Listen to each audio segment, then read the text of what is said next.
Well, it was one of my most anticipated films of the year. I happened to finally see Ant-Man and the Wasp. I'm doing the guy's voice from the TV spot itself, and I have to be honest with you, it wasn't as great as I thought it was going to be. I was pretty pumped for the advertising and the commercials and stuff and spots, but if you're expecting like some sort of a big event film, with all these jokes and stuff, and also big villain.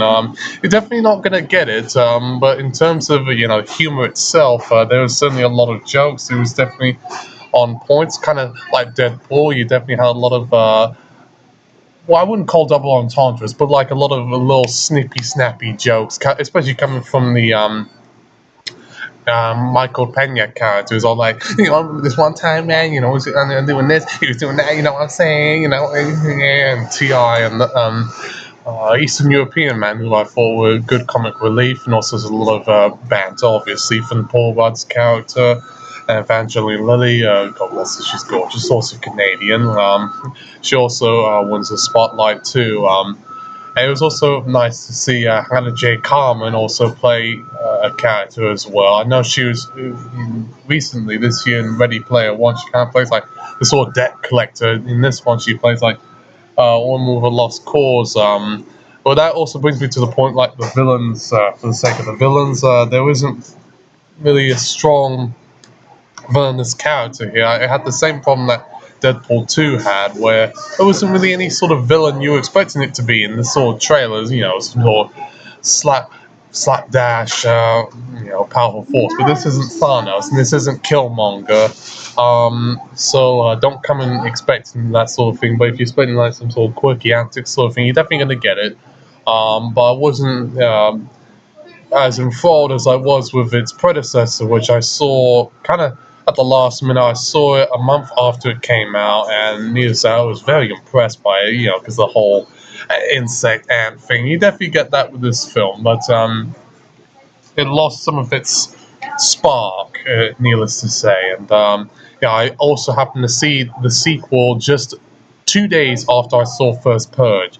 And First Purge, with its sharp social commentary and its extreme violence and its sense of danger throughout the entire movie, definitely was more alarming as a film itself than this could have been. And as well, I also saw this film just a few months after Black Panther, which was a Marvel movie that really surprised a lot of people, including myself. I wasn't expecting to like it, but I saw it, for its all the stuff that was talked about in the news surrounding its racial element and its cultural significance. I thought, okay, that was more impressive. And this is coming from someone who has never seen Captain America Civil War. And I think with that Captain Civil War elements about it, and also its connection with Infinity War, because there's a particular point in the narrative that I'm not going to give away if you haven't seen those two particular films, that I was kind of lost upon. And that's probably why I was like,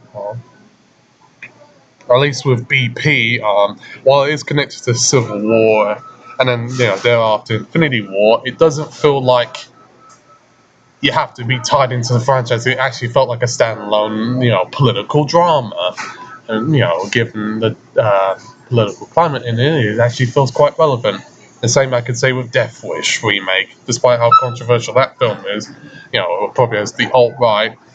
And then you had Incredibles 2, which was the other superhero film that came out, which, even though it wasn't perfect, it was definitely a lot of fun to watch.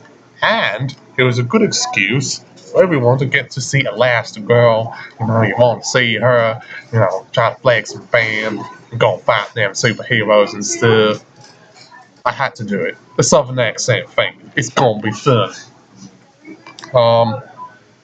Just need to say, but in terms of humor, it's close there with DP2, but it's higher, not points from Incredibles and Black Panther, which had its comic moments, but it definitely weren't laugh out loud, needless to say. But I have to be honest with you, it wasn't quite as strong as it could have been, and it's unfortunate to say it's kind of the weakest one out of the superhero films that came out this year. Black Panther at top, Incredibles sort of 1 or 2, depending on which mood I'm in. Deadpool is third, Ant-Man is 4th, and then the Hungarian superhero film Jupiter's Moon 4th, 5th. Hope the MCU people don't behead me for saying that.